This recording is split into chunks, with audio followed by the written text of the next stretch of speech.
La grande cuisine comme on l'aime avec Knut Schwander. Le Grand Bazar. Dans le Grand Bazar. La table du Grand Bazar. Hier, Vanny nous parlait de la truffe. Eh oui. Ça nous a emporté. Bah, du coup, j'ai mangé de la truffe hier soir. Eh ben voyez, vous voyez Merci comme quoi, Knut. ça c'est Merci. Knut, c'est l'effet Knut, ça. L'effet Knut aujourd'hui, foie gras donc ce soir, foie gras. Foie gras. Voilà, c'est ça. Bonjour Knut. Bon, mais bonjour. Oui. Du foie gras. Du foie gras, encore du foie gras. C'est vrai que c'est un peu de saison, on en parle beaucoup. Oui.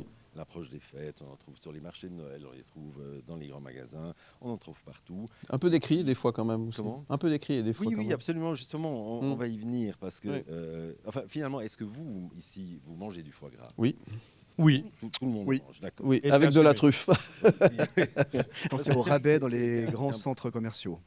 Oui, mais Oui. c'est vrai que c'est un produit qui est assez clivant, pardon. Yvan, ouais. Parce que pour l'obtenir, eh bien, les producteurs, la majorité des producteurs gavent les volatiles. Et puis, je ne sais pas si vous avez déjà vu ces films assez pénibles. C'est vrai. On voit C'est vrai. des tuyaux qui injectent de la bouffe en grande quantité dans le cou de ces oies et de ces canards. C'est assez difficile. Donc, évidemment, ils sont engraissés. Pourquoi est-ce qu'on les engraisse ? C'est pour faire augmenter le volume du foie. Bien sûr. Donc c'est un foie qui en quelque sorte est presque malade, hein. Il est surchargé, c'est du maïs en général qu'on leur donne. Et puis pourquoi est-ce qu'on les engraisse ? D'une part parce que ce foie est peut-être malade, mais il est excessivement bon. Quand c'est bien préparé, c'est une vraie merveille. Et aussi parce qu'il se vend entre 60 et 100 francs le kilo, ce qui évidemment n'est pas tout à fait le même prix qu'un bête foie. Donc parce qu'il multiplie par 5 son volume. Ah oui. Et, hein, donc Oui. évidemment, ça change.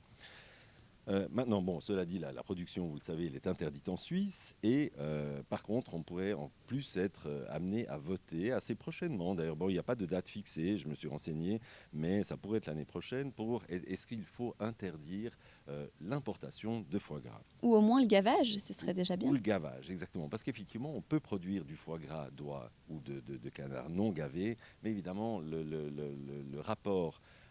financièrement, le rapport n'est pas du tout le même parce que ces foies sont très bons, mais ça prend beaucoup plus de temps. Et puis, surtout, évidemment, ils ne prennent pas le même volume. Donc, si la production était interdite en Suisse, eh bien, on le sait, c'est surtout parce que la partie alémanique aura voté pour l'interdiction du foie gras, puisque culturellement, on n'a pas toujours la même sensibilité, il n'y a pas la même tradition du foie gras en Suisse alémanique qu'ici. Et puis, je pense qu'ici, on serait quand même un peu triste de devoir renoncer définitivement au tourne-dos Rossini, qui est tellement incroyablement bon, assez pâté en croûte, dont tout le monde attend de manger le milieu. Si on se partage une tranche, tout le monde lorgne toujours sur le milieu, où il y a le bout de foie gras, ou bien sur l'escalope de foie gras, avec un petit peu de vinaigre de framboise, ou un peu de vinaigre balsamique. Enfin, tout ça est quand même très très bon. Mais disons-le une fois pour toutes, c'est vrai que la production de foie gras telle qu'elle est assez indéfendable. Surtout quand on sait que justement on peut aussi recourir à faire du foie gras autrement. La seule chose, j'aimerais quand même sauver un tout petit peu ce foie gras, parce que ce qu'il me semble par contre, c'est que d'une part, ce qu'il faudrait interdire, c'est les produits à base de foie gras qui n'ont sur l'étiquette le foie gras que pour la vente. Donc il y en a très très peu, il y en a quand même, il y en a très très peu. C'est des produits d'extrêmement mauvaise qualité, c'est des conserves qui sont dégoûtantes. Et puis d'autre part, je pense qu'il y a d'autres priorités. Je comprends nos amis alémaniques qui s'intéressent à la souffrance des animaux, mais je pense qu'il y a d'autres types de production, par exemple les poulets en batterie. Là, c'est d'immenses quantités.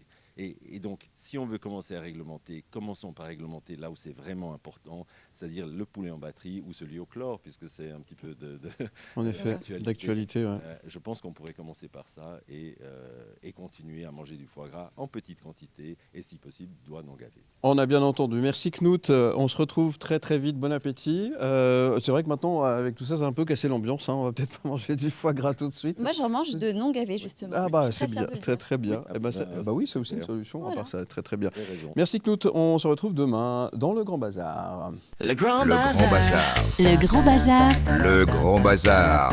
Le Grand Bazar.